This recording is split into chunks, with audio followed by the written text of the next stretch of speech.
Hujambo na karibu kwa mara nyingine tena mtazamaji wa The World News katika kipindi hiki cha ulimwengu wa siasa. Mimi ni Adam Hussein na moja kati ya yale tulikuwa nayo tunatazama, je, Marekani itaweza kuanzisha chokochoko yoyote dhidi ya Korea ya Kaskazini kwa namna ambavyo Korea Kaskazini kwa miaka kadhaa iliyopita ilivyojipanga katika kutengeneza safu ya makombora, ikiwa ni pamoja na yale ya masafa marefu ya mabara, lakini pia na yale ya nyuklia. Katika ziara ya hivi punde ya rais wa China Xi Jinping, moja kati ya jambo ambalo sasa limekuwa likifuatiliwa ni namna gani Korea Kaskazini itazungumzia kuhusu makombora yake. Lakini kabla ya ziara hiyo, Korea Kaskazini iliweka wazi kwamba haitozungumza kabisa kuhusu masuala ya makombora hasa ya nyuklia au makombora mengine, lakini pia kuhusu masuala ya Marekani.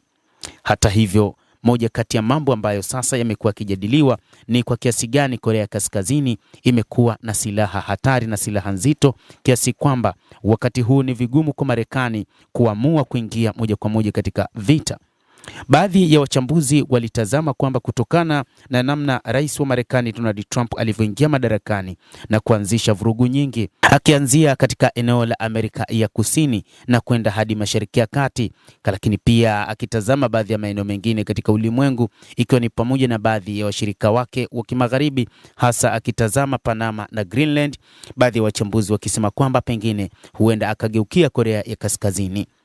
Lakini baadhi ya wachambuzi wakasema kwamba kwa namna ambavyo Korea Kaskazini ilivyo, ni nadra sana kumuona rais wa Marekani Donald Trump akitaja Korea ya Kaskazini tangu aingie madarakani, hasa akiletea vitisho. Korea Kaskazini sasa imejidhatiti kwa kiasi kikubwa katika utengenezaji wa silaha za nyuklia. Ni moja kati ya mataifa ambayo kwa sasa ina makombora ya masafa marefu.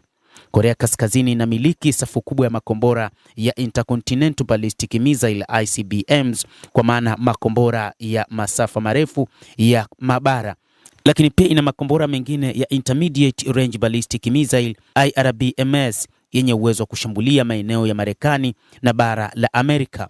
Ikumbukwe umbali wa kutoka nchini Korea Kaskazini hadi kufika nchini Marekani ni umbali wa ufupi wa kilomita zaidi ya 6,000, lakini pia kwa umbali mrefu ni kilomita 10,000. Lakini umbali huu kwa namna ya makombora ya Korea ya Kaskazini ni eneo ambalo linafikika kwa silaha zake. Silaha kuu zenye uwezo wa kulenga shabaha nchini Marekani ni pamoja na makombora ya Hwasong-19 ICBS Slide fuel za juu zaidi za Korea Kaskazini, moja kati ya makombora ambayo kwa makadirio ya upeo wa juu unazidi kilomita 15,000. Kinadharia ina uwezo wa kugonga bara zima la Marekani na eneo nchi nzima ya Marekani kwa mzigo mkubwa wa nyuklia. Lakini pia ni makombora mengine ya Hwasong-18 ICBM yenye nishati thabiti ya rununu iliyoundwa kwa ajili ya kurushwa haraka na kunusurika zaidi. Inajivunia umbali wa kilomita 15,000 hadi kilomita 18,000 na inaiweka miji yote mikuu ya Marekani ndani ya umbali wa kuvutia, na makombora haya yana uwezo wa kuidhibiti Marekani vilivyo.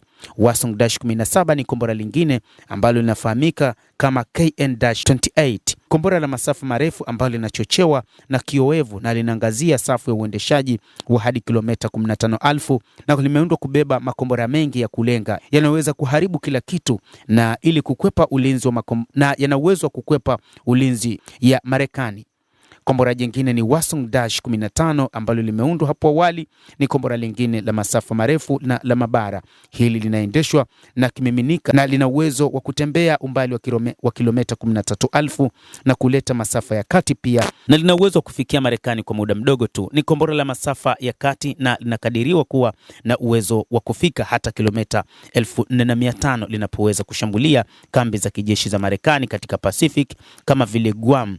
Na kulingana na huduma ya utafiti ya bunge, makombora haya yanaweza kuwa na vichwa vya kawaida au vichwa vya nyuklia, na idara ya kijasusi ya Marekani inatathmini kuwa Pyongyang ina idadi ya takribani mara 10 ya mradi, ingawa inakadiriwa kuwa na idadi ya mradi wa ICBM muongo ujao zaidi. Kutokana na hali hii, wachambuzi wa mambo wanaona kwamba idadi ya makombora machache ambayo tumeyataja ni moja kati ya silaha hatari ambazo Korea Kaskazini inazitegemea, na kwamba kwa namna ya kipekee na kwa namna ya ujasusi wa CIA USA wanaona kabisa haya ni makombora ambayo kwa Korea Kaskazini wanaweza wakatumia kuifikia Marekani kwa muda mdogo, na ndicho kinachoifanya Marekani kwa namna ya kipekee, baadhi ya wachambuzi wakisema si rahisi kwa sasa kuendeleza chokochoko dhidi ya Korea Kaskazini.